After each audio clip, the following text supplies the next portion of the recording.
Fala galera, meu nome é Cleiton Garrido e eu projeto Falei do Matemático. E hoje vamos ter uma videoaula sobre função de segundo grau ou função quadrática para os íntimos. Função de segundo grau ou função quadrática é aquela cuja lei vai dos reais para os reais, domínio contra domínio reais, a menos que sejam limitados pelo problema, com a lei f de x igual a x quadrado mais bx mais c. Notando que o x é variável, né? E a gente tem os coeficientes a, b e c nos reais, e o a é diferente de zero. Porque senão a gente não vai ter mais uma função de segundo grau, caso a seja zero, entende? A parcela do a some e já não temos segundo grau, entende? Alguns exemplos. F de x igual a x quadrado mais 2x menos 3. Nesse caso a gente tem os coeficientes o a igual a 1, entende? Que é o coeficiente de segundo grau. O b igual a 2, coeficiente de primeiro grau, que multiplica os termos de primeiro grau. E o c igual a menos 3, que é o termo independente. O f de 1, né, a gente troca o x por parênteses, né? E dentro dos parênteses a gente coloca 1. Então vai ser 1 quadrado mais 2 vezes 1 menos 3. Vai dar 1 mais 2 menos 3, que dá 0. Opa! Quando o f de x dá 0, a gente tem uma raiz. E nesse caso, x igual a 1 é raiz, entende? É raiz de f de x, entende? Porque a gente substituiu aqui o x por 1, deu 0, entende? Raiz é... Ó, raiz é quando o f de x igual a 0, entende? A gente aplica o valor para x e o f de x dá 0, entende? Agora vamos pegar g de x igual a menos x quadrado mais 4. Os coeficientes.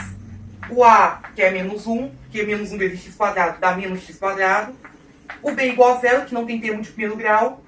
E o c igual a 4. Vamos pegar o g de 0, que a gente troca o x por 0. Menos parênteses ao quadrado mais 4. Aqui o g de 0 deu 4. Ou seja, o 0 não é raiz da função. A gente aplicou o g de 0, deu 4. Entende? Existe a chamada fórmula quadrática de Bhaskara, em que a gente pode obter as raízes. Que eu não vou ter tempo de demonstrar nessa videoaula, mas a fórmula de Bhaskara a gente precisa abordar. Que tem o delta, que é b quadrado menos 4ac, né? O a, b e c são os coeficientes da função. E o x12, que é menos b, mais ou menos raiz quadrada de delta sobre 2a, entende? É importante lembrar lembrando que essa função pode ter no máximo duas raízes reais, entende? E aí a gente pode provar que se o delta é positivo, né, vai ser duas raízes reais distintas. Se o delta é 0, duas raízes reais iguais. Delta negativo não tem raiz real, entende? Isso a gente vai explorar bastante agora quando a gente for falar de gráficos, entende? Vamos aplicar alguns exemplos práticos desse conceito. Ó, vamos pegar esse exemplo. Um campeonato de futebol no sistema todos contra todos, em turno e retorno, será disputado em 90 jogos. Quantos times disputarão? Se a gente não sabe o que quer saber, nós vamos chamar de X. Ó, nesse sistema de todos contra todos em turno e retorno, cada um time jogará um contra outro X menos 1 times. E nesse caso vai ser duas vezes. Um no confronto A contra B na casa do A, e outro no B contra A, né, na casa do B, entende? Fazendo que esses confrontos, né, fazendo que o confronto A entre A e B se repita duas vezes, entende? E com cada time jogará contra outro X menos 1, né, é como se fosse ter duas vaguinhas aqui, né? Aqui a gente teria X possibilidades e aqui X menos 1. Entende? E aí, pelo princípio multiplicativo, né? A gente vai ter a fórmula X vezes X menos 1 para definir o número de jogos. Entende? Tem um f de X, né? Que é o número de jogos, que é X vezes o X menos 1. Que expandindo a gente vai ter X quadrado menos X, pela propriedade distributiva. Só que o f de x, que é o número de jogos, é 90. Então vamos ter essa equação. 90 igual a x quadrado menos x. X quadrado menos x igual a 90. Aí vamos passar o 90 para o outro lado com a operação contrária. A gente tem x quadrado menos x menos 90 igual a 0. Uma equação com a igual a 1, b igual a menos 1 e c igual a menos 90. O delta que vai ser menos 1 ao quadrado, menos 4 vezes o 1 vezes menos 90. Que vai dar 361. Ou seja, delta positivo, duas raízes reais distintas. Vamos ter aqui o x1 e 2, né, como menos o b menos o menos 1, mais ou menos raiz quadrada de 361. Sobre 2 vezes o a, que é 1. Então, x1, 2, né, vai ser 1 mais ou menos 19 sobre 2. Esse mais ou menos indica duas raízes distintas. Uma com sinal de mais, né, x1 que é menos 1 mais 19 sobre 2. Que aqui vai dar... Peraí. x1 que dá 10 e x2 que dá menos 9. Só que o x2 igual a menos 9 não serve para problema. Porque o número de jogos, e de times também tem que ser inteiros positivos. Então o x1, né, que é o número de times, é 10 times. Então são 10 times a disputar esse campeonato. Entendido? Agora vamos ver os gráficos da função quadrática. Vamos agora ao conceito de gráfico da função quadrática. Vamos pegar a função f de x igual a x quadrado menos 4x mais 5. Aí vamos coletar os coeficientes primeiro. Que a gente tem o a igual a 1, b igual a menos 4 e c igual a 5. Também é importante lembrar que gráfico da função quadrática, isso a gente até pode demonstrar, mas a gente não vai fazer isso nessa aula. Que o gráfico de uma função quadrática é uma parábola, que é um tipo de curva cônica. E no caso das funções quadráticas, só existem duas possibilidades para a parábola. Uma parábola voltada para cima, para cima, para cima, para cima, com cavidade voltada para cima, se o a é positivo. Uma parábola com concavidade voltada para baixo, para baixo, para baixo, para baixo, com cavidade voltada para baixo, se o a é negativo. Aqui a gente tem um a positivo, então vai ser uma parábola voltada para cima, para cima, para cima, para cima. Ó, e como a gente vai esboçar uma parábola? A gente precisa também conhecer alguns elementos da parábola. Que toda parábola, assim, ela tem um vértice, que é um ponto extremo da função. E a gente pode, né...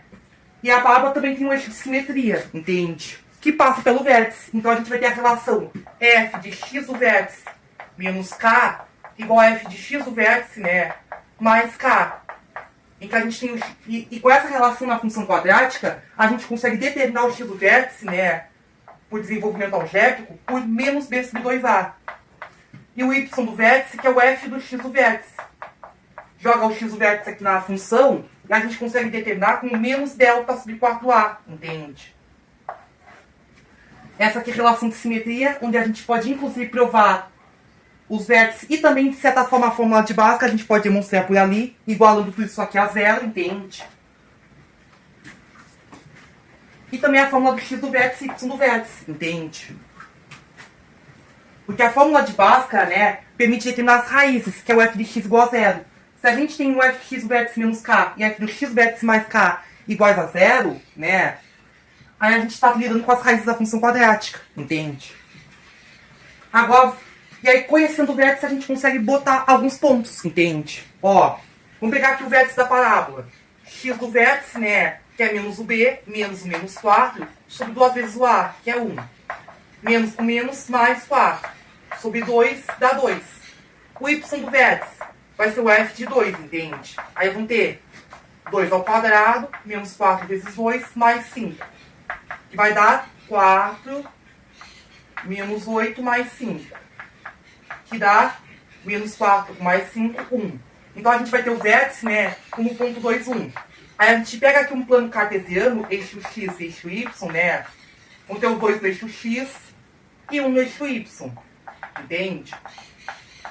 Esse é um ponto da função quadrática, no caso o vértice. Agora a gente precisa de mais 2 pontos. Aí a gente precisa atribuir pelo menos um valor para o k, entende? Aí vamos ter um f de 2 menos k igual a f de 2 mais k. Aí a gente atribui qualquer coisa diferente de zero aqui para obter uma relação. Ó, vamos pegar um k igual a... Vamos pegar aqui o k igual a 2. Aí vamos ter o f de 0 igual a f de 4. Ó, vou marcar aqui o 0 e 4. Ambos vão ter a mesma imagem, sabe? E aí a gente pode calcular o f de 0, né? Ó, substituindo 0 ao quadrado, menos 4 vezes o 0, mais 5, que dá 5. Então o f de 0 e o f de 4, ambos vão dar 5. Aí traçando aqui o ponto, a gente consegue esboçar uma parábola, a única parábola que passa pelos 3 pontos. Que a gente precisa de pelo menos 3 pontos para esboçar uma parábola. Não vai ficar perfeitinho em desenho, você vai ter uma noção. E essa é a nossa parábola da função f. Entendido? Lembrando que com 3 pontos distintos a gente consegue esboçar uma parábola. Entende? Ó, vamos pegar esse exemplo. Uma empresa fretou um ônibus para 40 passageiros e cobrará de cada passageiro R$ 60, mais R$ 2 por lugar vago. Quantos passageiros deverão comparecer na receita máxima? Aqui a gente tem a quantidade de passageiros, o valor a ser cobrado e a receita. A receita que é o número de passageiros que comparecem vezes o valor, não é mesmo? A receita que é a arrecadação. Aqui no número de passageiros, né, a gente vai denotar por X a quantidade de lugares vagos, entende? Passageiro vai ser 40 menos X, entende? O valor a ser cobrado depende da quantidade de lugares vagos. Vai ser 60 mais 2x, entende? R$60 mais R$2 para cada lugar vago. A receita vai ser o P vezes o V. Vai ser o produto 40 menos X vezes 60 mais 2x. Que simplificando vai dar, deixa eu pausar aqui o vídeo, vai resultar em 2.400 mais 20x menos 2x quadrado, a nossa lei da função. Lembrando que aqui a gente não pode fazer, né, a divisão por 2, entende? Porque se fosse fazer a divisão por 2 nesse lado, tem que fazer no outro lado também, entende? Isso a gente não quer problema. E além disso, a divisão por 2 apenas nesse lado, embora mantenha as raízes, altera a abertura da parábola. Isso a gente pode ver lá no GeoGebra, entende? Que é um software de geometria dinâmica. Tá certo? Agora, aqui a gente tem uma função quadrática e com os coeficientes A igual a menos 2, seja uma palavra voltada para baixo, o B igual a 20 e C igual a 2.400. Vai ser uma palavra voltada para baixo, entende? E o vértice vai ser um ponto de máximo, entende? E como a gente quer a quantidade de passageiros, a gente precisa calcular o x do vértice. O x do vértice, né, que é menos o B, seja menos o 20, sobre 2 vezes o A, que é menos 2. Seja menos 20 sobre menos 4, que dá 5. Então, 5 lugares vagos para a arrecadação máxima. Então, quantos passageiros, né, 40 menos 5, 35. Então, tem que parecer 35 passageiros para a empresa obter a arrecadação máxima, entende? Esse é um chamado problema de otimização, entende? Que a gente procura maximizar ou minimizar um valor da imagem, entende? E para encerrar essa videoaula, a análise do sinal da função quadrática, o que é útil para resolver inequações por análise gráfica. Ó, vamos pegar os casos A positivo e A negativo. Quando o delta é positivo, duas raízes distintas. Ó, R1 e R2, vamos chamar. Aquela da fórmula de Bhaskara. E também temos o caso geral, que a gente vai generalizar daqui a pouco. Com A positivo, parábola para cima. E com A negativo, parábola para baixo. Quando A é positivo, o x é positivo antes da primeira raiz, negativo entre as raízes e positivo depois da segunda raiz. Quando é negativo, vai ser negativo antes da primeira raiz, positivo entre as raízes e negativo depois da segunda raiz. Tá certo? Aí de forma... Agora, quando A é zero, a gente vai ter uma raiz dupla, entende? Aqui as duas raízes iguais. No caso do A positivo, vai ser uma parábola para cima. E no A negativo, parábola voltada para baixo. Lembrando que nas raízes a função é nula, tá certo? Então a função é positiva em qualquer valor de x, né? No caso A positivo, exceto na raiz. Quando é negativa, a função é negativa para qualquer valor de x, exceto a raiz, entende? Agora, com delta negativo, não temos raízes. Ou vai ser uma parábola flutuando, ou uma parábola afundando, entende? Em relação ao eixo x. Aí, qualquer valor de x vai ser positivo no A positivo, ou negativo no A negativo. Aí a gente pode generalizar no seguinte. Antes da primeira raiz, sinal do A. Entre as raízes, sinal de menos A, que é o sinal oposto do A. Depois da segunda raiz, sinal do A, entende? Quando o delta é positivo. Quando o delta é nulo, vai ser sempre sinal do A, exceto na raiz, que a função é nula, tá certo? E com o delta negativo, vão ter sinal do A para qualquer valor do x real, entendido? Esses esboços aqui, são esboços aqui da análise de sinal, que a gente vai aplicar no conceito de inequações, que eu não vou ter tempo de falar nessa aula, tá bom, galera? Por aqui encerramos. Tchau, tchau, gente. Os vemos da próxima.